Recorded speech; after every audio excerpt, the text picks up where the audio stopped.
In this video, I'll show you how to create a smooth zoom transition in Adobe Premiere Pro. First, go to the Project panel, right-click, choose New Item, and select Adjustment Layer. Click OK. Now, drag the adjustment layer onto the timeline, placing it centered between two clips, and adjust its length as needed. Next, go to the Effects panel, search for Transform,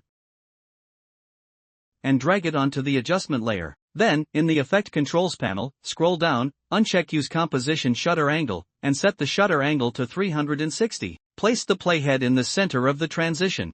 Now, turn on the scale stopwatch and set the value to 200 to create the zoom keyframe. Now, move 5 frames backward and reset the scale to 100. Then move 7 frames forward from the second keyframe and reset the scale again to 100.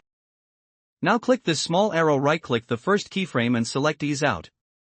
Then right-click the second one and choose Ease In.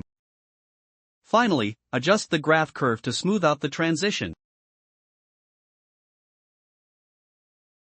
And just like that, the smooth zoom transition is created in Premiere Pro.